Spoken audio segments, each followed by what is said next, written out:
All right, so welcome everyone. And I'm going to talk more about what it takes to become a multi-planet species. Just a brief refresher on why this is important. I think fundamentally the future is vastly more exciting and interesting if we're a spacefaring civilization and a multi-planet species than if we're not. You want to be inspired by things. You want to wake up in the morning and think the future is going to be great. And that's what being a spacefaring civilization is all about. It's about believing in the future and thinking that the future will be better than the past. And I can't think of anything more exciting than going out there and being among the stars. That's why. So let me go into more detail on becoming a multi-planet species. This is the updated design for we're sort of searching for the right name, but the code name at least is BFR.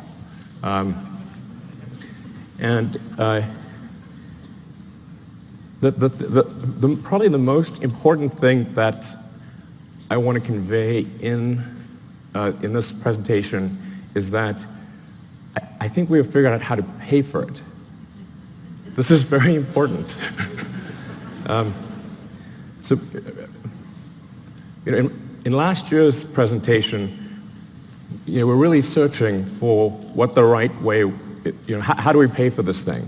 We went through various ideas, Kickstarter, collecting underpants. These didn't pan out. But now we think we've got a way to do it, which is to have a smaller vehicle, still pretty big, but one that can serve one that can do everything that's needed in the greater Earth orbit activity. So essentially, we want to make our current vehicles redundant. We want to have one system, one booster and ship that replaces Falcon 9, Falcon Heavy, and Dragon.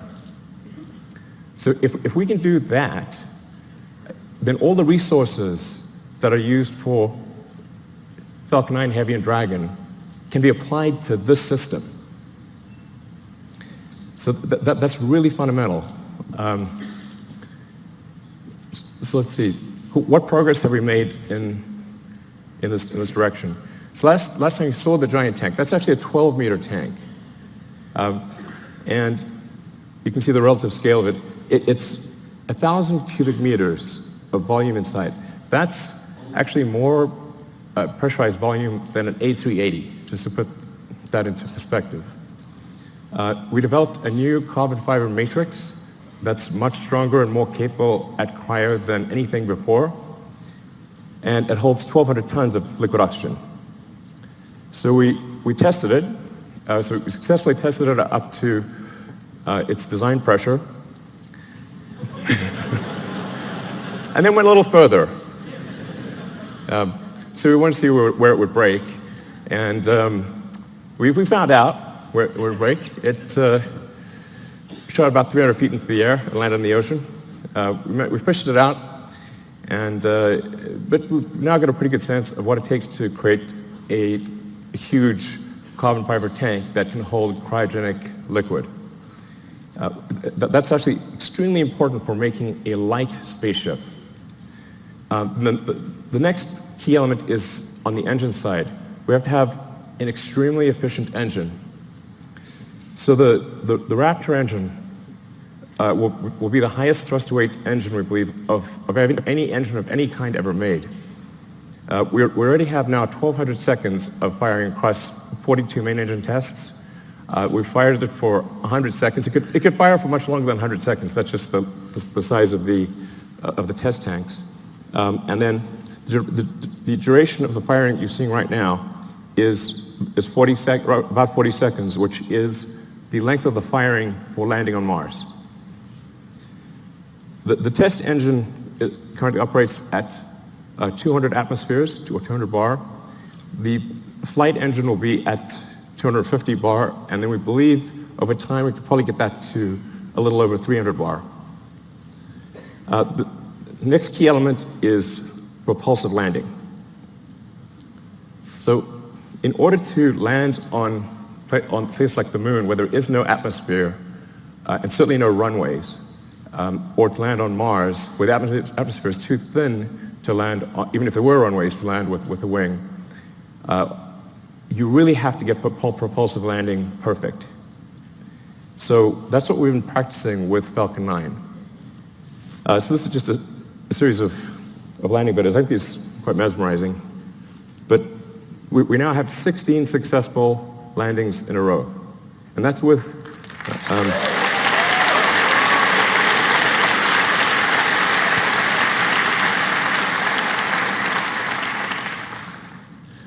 so it's 16 in a row, and that's with really without any redundancy. So Falcon 9 lands on a single engine. The final landing is always done with a single engine, whereas BFR will always have multi-engine out capability. So if you can get to a very high reliability with even a single engine, and then you can land and then you can land with either of two engines, I think we can get to a landing reliability that is on par with the safest commercial airliners. So you can essentially count on the landing. It's not like you want minimum pucker factor on landing. So, and it can land with also very high precision. In fact, we believe the precision at this point is good enough for propulsive landing that we do not need legs for the next version. It will literally land with so much precision, it will land back on its launch mounts. So the launch rate is also is increasing exponentially. Particularly when you take tanking or refilling on orbit into account, and taking the idea of establishing a self-sustaining base on Mars or the moon or elsewhere, seriously, you need ultimately thousands of ships and tens of thousands of retanking or refilling operations, which means you need many launches per day. You really need to be looking, in terms of how many landings are occurring, you need to be looking at your watch, not your calendar. So while this is quite a high launch rate that we're talking about here, by conventional standards, it's still a very small launch rate compared to what will ultimately be needed. But just for those who are unfamiliar with how many orbital launches occur every year, it's approximately 60 orbital launches occur per year, which means if SpaceX does do something like 30 launches next year, it'll be approximately half of all orbital launches that occur on Earth. The next thing is a key technology is automated rendezvous and docking.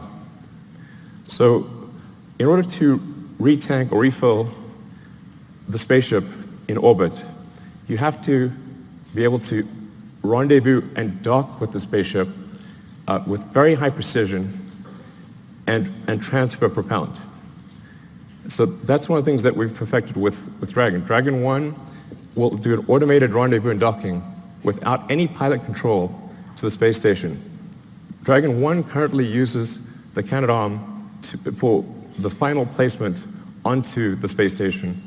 Dragon 2, which launches next year, will not need to use the Canadarm. So Dragon 2 will directly dock with the space station. And it can do so with zero human intervention. You just press go, and it will dock. Dragon has also allowed us to perfect heat shield technology. So when you enter at high velocity, you'll melt almost anything. The reason meteors don't reach Earth is they melt or disintegrate before they reach the ground, unless they're very big.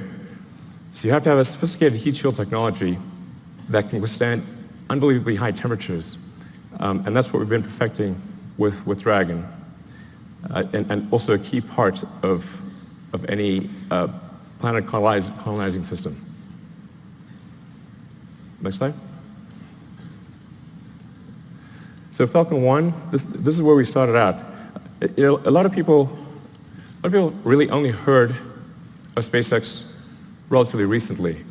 So let me think, say Falcon 9 and Dragon just instantly appeared, and that's how it always was.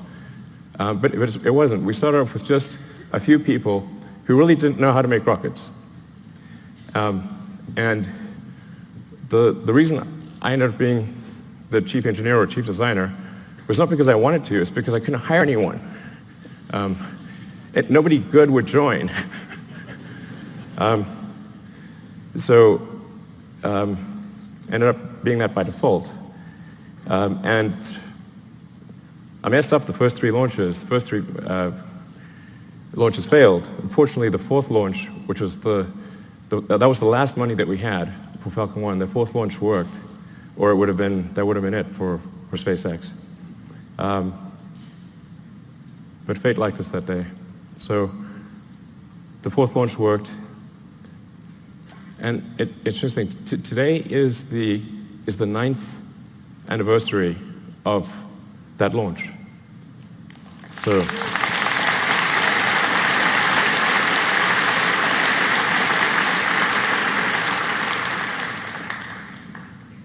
I didn't realize that until I was told that just earlier today, but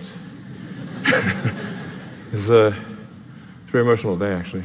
But Falcon 1 was quite a small rocket. When we were doing Falcon 1, we were really trying to figure out what is the smallest useful payload that we could get to orbit.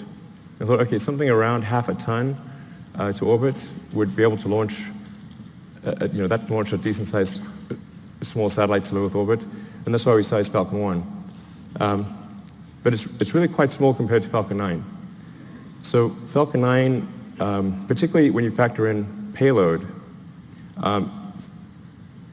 Falcon 9 is many times more, it's sort of on the order of 30 times more payload than Falcon 1.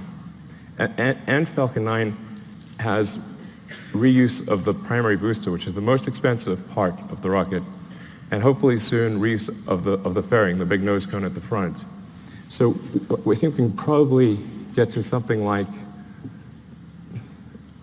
somewhere between 70 and 80% reusability with the Falcon 9 system. And hopefully towards the end of this year we'll be launching Falcon Heavy, which Falcon Heavy ended up being a much more complex program than we thought. It sounds easy. Let's show Falcon Heavy actually.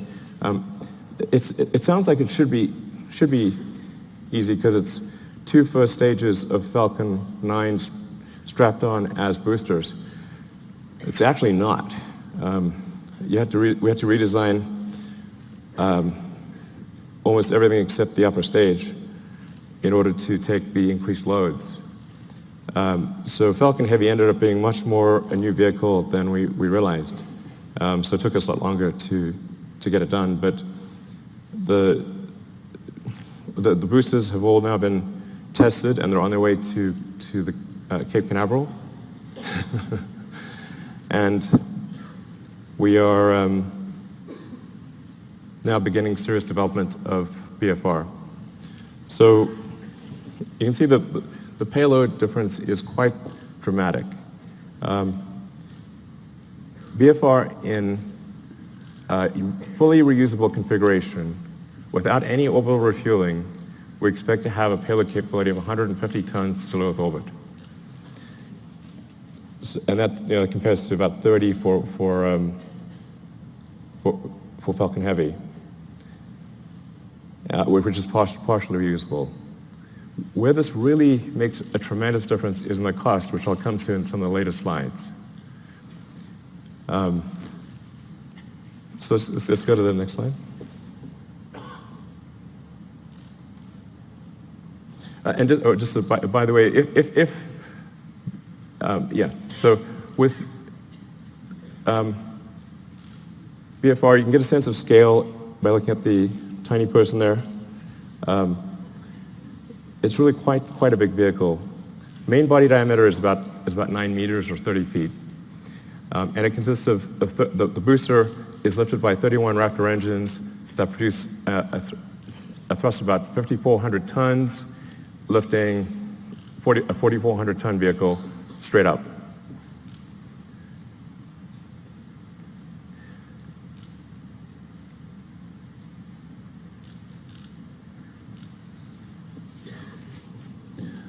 So then, just the basics about the ship: 48-meter length.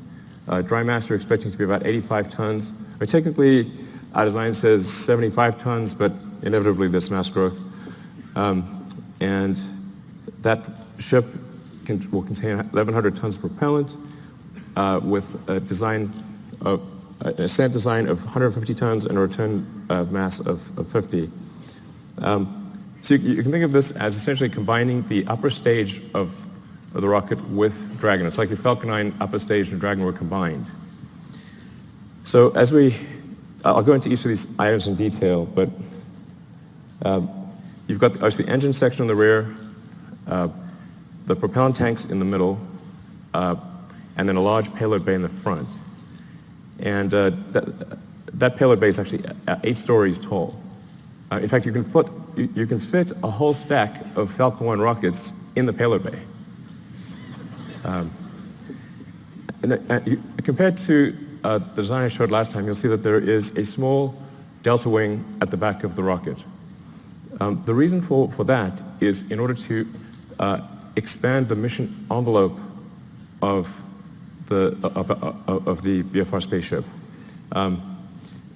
Depending on whether you're landing or you're entering a planet or a moon that has no atmosphere, a thin atmosphere, or a dense atmosphere, and depending on whether you're re-entering with no payload in the front, a small payload, or a heavy payload, you have to balance the rocket out as it's coming in.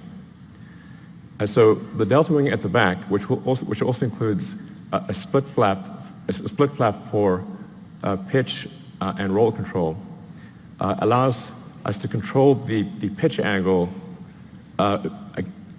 despite having a wide range of payloads in the nose and a wide range of atmospheric densities. So we tried to avoid having the delta wing, but it was necessary in order to generalize the capability of the spaceship such that it could land anywhere in the solar system. So let's look at a couple of things in detail.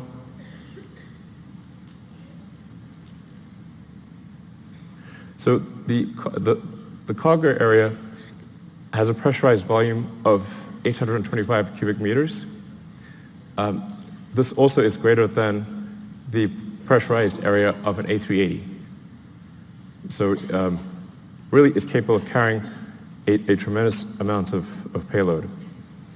In a Mars transit configuration, since you'd be taking 3 months in a really good scenario, but maybe as much as 6 months, some number of months, single-digit months, you probably want a cabin, not just a seat. So the Mars transit configuration consists of 40 cabins, and it sort of depends on, you could conceivably have 5 or 6 people per cabin if you really wanted to cram people in.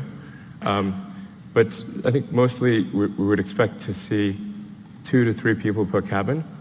And so normally about 100 people per flight to Mars.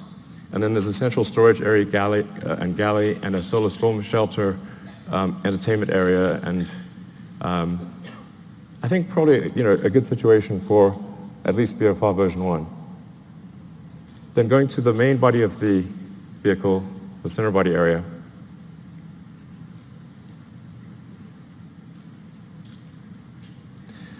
This is where the propellant is located. And this is subcooled methane and oxygen. So as you chill the methane and oxygen below its liquid point, you get a fairly meaningful density increase. You get on the order of 10 to 12% density increase, which makes quite a big difference for the propellant load. So we're expecting to carry 240 tons of CH4 and 860 tons of oxygen. In the fuel tank are header tanks. So when you come in for a landing, your orientation may change quite significantly, so you can't have the propellant just sloshing around all over in the main tanks. You have to have the header tanks that can feed the main engines with precision. So that's what you see immersed in the fuel tank. Then the engine section.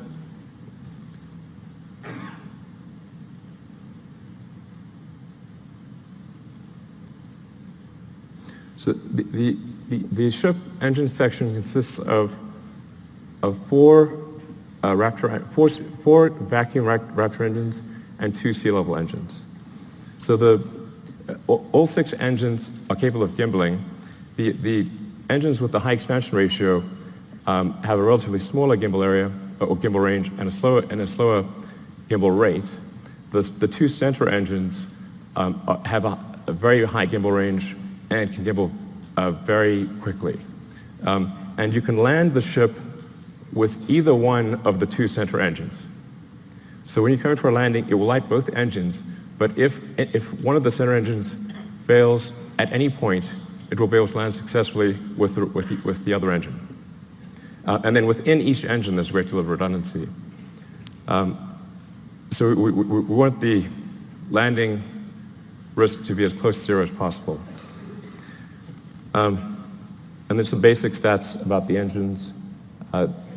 The sea-level engines are about a 330 ISP at sea level. The alpha stage engine is 375. Now, this is version 1. So I think over time, there's potential to increase that specific impulse by 5 to 10 seconds. And as I was mentioning, also increase the chamber pressure by 50 bar or so. And then for refilling, where you just saw the 2 ships would actually mate at the rear section. They would use the same mating interface that they used to connect to the booster on liftoff. So we'd reuse that mating interface and reuse the propellant fill lines that are used when the booster is, when the ship is on the booster.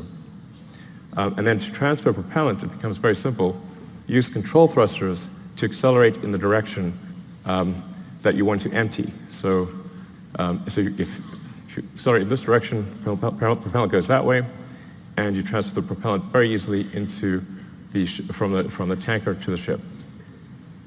So going to rocket capability. This gives you sort of a rough sense of rocket capability, starting off at the low end with the Falcon 1 at a half-ton, and then going up to BFR at 150. So I think it's important to note that the BFR has more capability than Saturn V, even with full reusability. But here's the really important fundamental point. Let's look at the launch cost.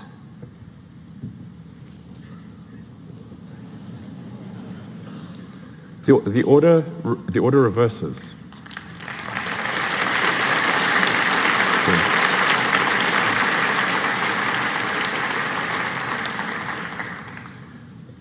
Now, at first glance, this may seem ridiculous, but it's not. The same is true of aircraft. If you bought, say, a small single-engine turboprop aircraft, that would be $1.5 to $2 million. To charter a 747 from California to Australia is $500,000, there and back. The single-engine turboprop can't even get to Australia. So a fully reusable system, a fully reusable giant aircraft like a 747 costs a third as much as an expendable tiny aircraft. In one case, you have to build an entire aircraft. In the other case, you just have to refuel something. So it's really crazy that we build these sophisticated rockets and then crash them every time we fly. This is mad. I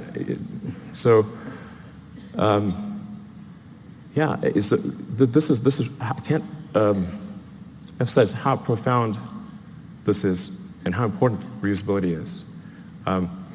And often I'll be told, but you could get more payload if you made it extendable. I said, yes, you could also get more payload from an aircraft if you got rid of the landing gear and the flaps and just parachute it out when you got to your destination. But that would be crazy, and you would sell 0 aircraft. So reusability is absolutely fundamental. Now I want to talk about the value of orbital refilling. This is also extremely important. So if you just fly BFR to orbit and don't do any refilling, it's pretty good. You'll get 150 tons to low Earth orbit and have no fuel to go anywhere else. However, if you send up tankers and refill in orbit, you can refill the tanks all the way to the top and get 150 tons all the way to Mars. And if the tanker has high reuse capability, then you're just paying for the cost of propellant.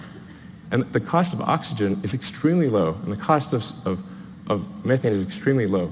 So if that's all you're dealing with, the cost of refilling your spaceship on orbit is tiny, and you can get 150 tons all the way to Mars. So automated rendezvous and docking and refilling, absolutely fundamental. So then getting back to the question of how do we pay for this system, this was really, as I said, quite a profound, I wouldn't call it a breakthrough, but realization that if we can build a system that cannibalizes our own products, makes our own products redundant, then all of the resources, which are quite enormous, that are used for Falcon 9 Heavy and Dragon, can be applied to one system. Some of our customers are conservative, and they want to see BFR fly several times before they're comfortable launching on it. So what we plan to do is to build ahead and have a stock of Falcon 9 and Dragon vehicles, so that customers can be comfortable. If they want to use the old rocket, the old spacecraft, they can do that, because we'll have a bunch in stock. But all of our resources will then turn towards building BFR. And we believe that we can do this with the revenue that we receive for launching satellites and for servicing the space station. So going to the satellites portion, the size of this being a 9-meter diameter vehicle is a huge enabler for new satellites. We can actually send something that is almost 9 meters in diameter to orbit.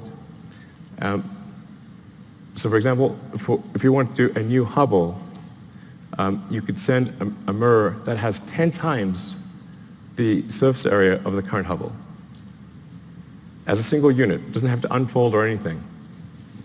And or you can send a large number of small satellites. You can do whatever you like.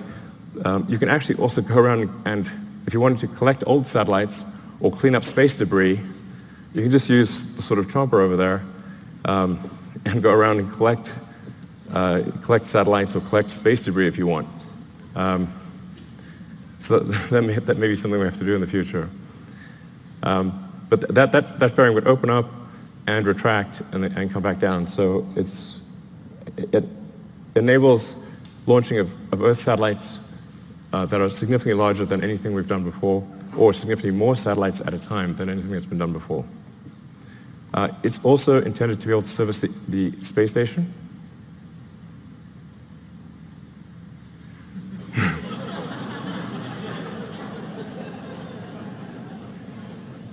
I know it looks a little big relative to the space station.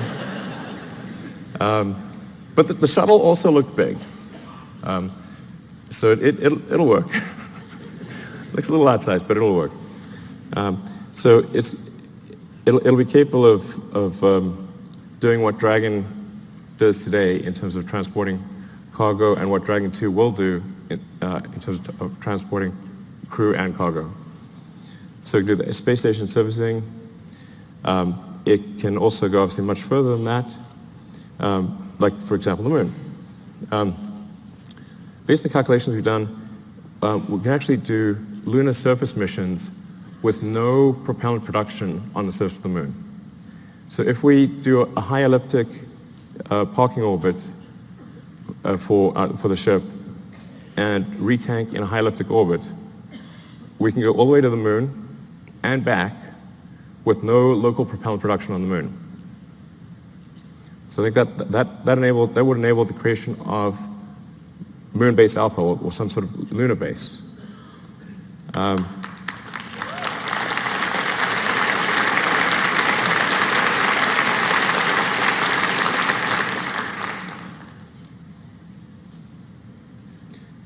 yeah, it's quite captivating.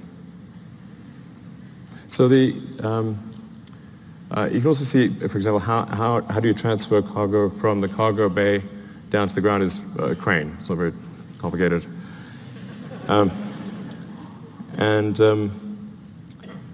Yeah, but so this will enable the creation of a lunar base. And it's 2017. I mean, we should have a lunar base by now. What the hell's going on?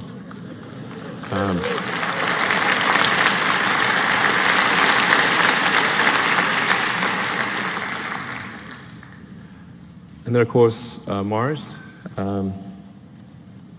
becoming a multi-planet species. Beats the hell out of being a single-planet species.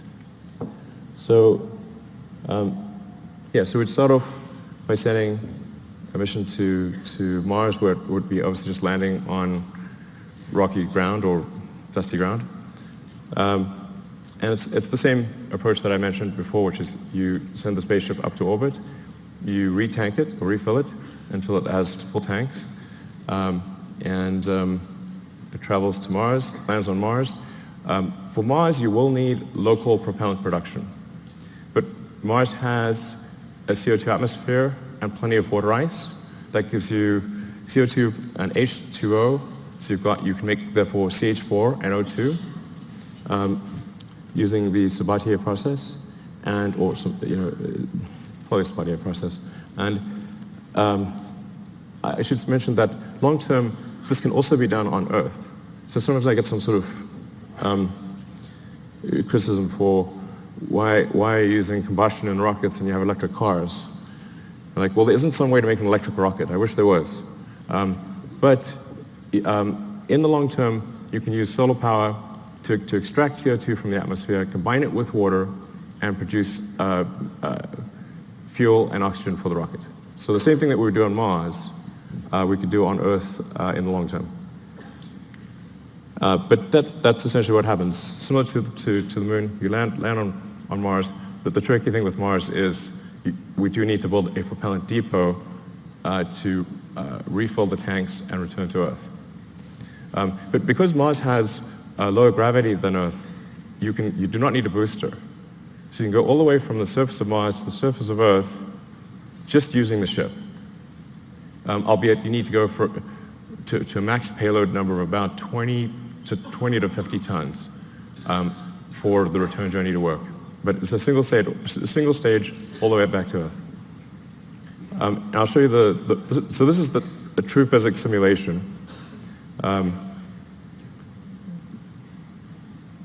This will last about a minute. So you come in, you're entering very quickly, going 7.5 kilometers a second. For Mars, there will be some ablation of the heat shield. So it's just like a sort of brake pad wearing away. It is a multi-use heat shield, but unlike for Earth operations, it's coming in hot enough that you will see some wear of the heat shield. But because Mars has an atmosphere, albeit not a particularly dense one, you can remove almost all the energy aerodynamically. And we've proven out supersonic retropropulsion many times with Falcon 9, so we feel very comfortable about that. This is because it's sort of, you can see it's sort of a mesh system. It's not meant to be sort of particularly pretty because it's just trying to simulate the physics of it. But the size of the cone gives you a rough approximation for how much thrust the engines are producing.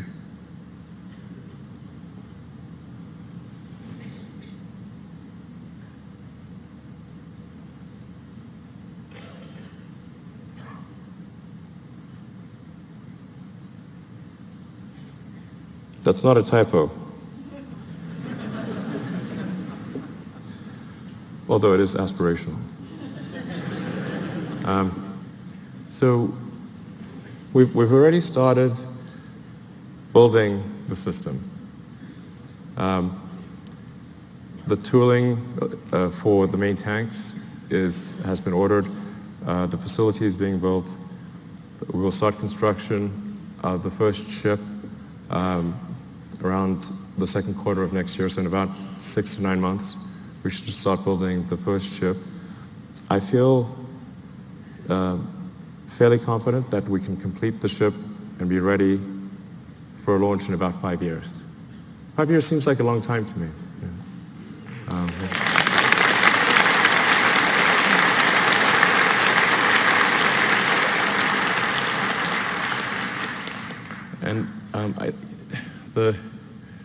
The area under the curve of resources over that period of time should enable this time frame to be met.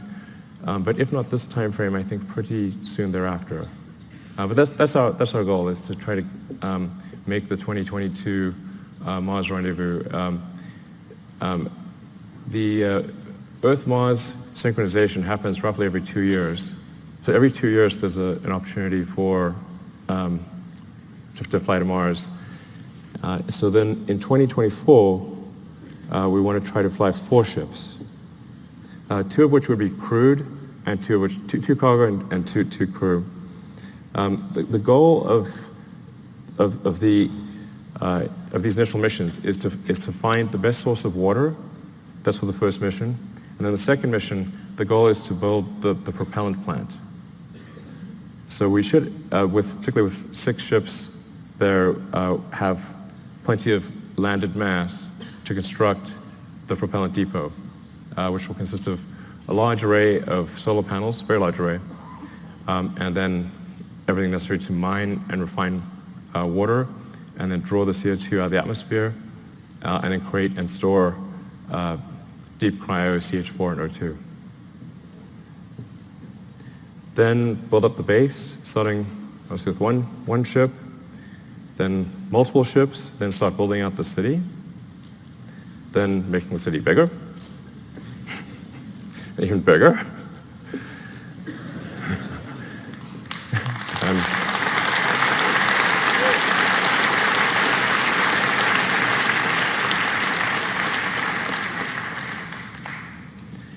And over time, terraforming Mars and making it really a nice place to be. Thanks. Give me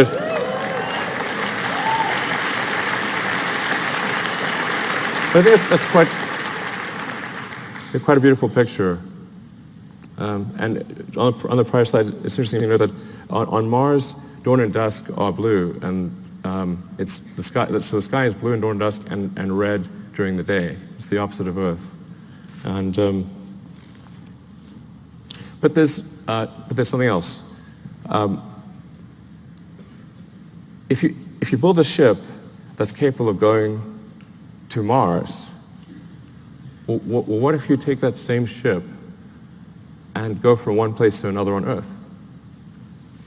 So we looked at that, and the results are quite interesting. Let's take a look at that.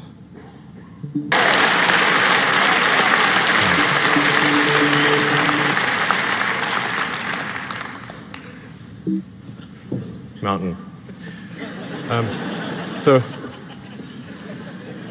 the great thing about going to space is there's no friction. So once you're out of the atmosphere, you will go. It will be smooth as silk. No turbulence, nothing. There's no weather. There's no atmosphere, and you can get to most long-distance places, like I said, in less than half an hour. And if we're building this thing to go to the Moon and Mars, then why not go to other places on Earth as well? All right. Thank you.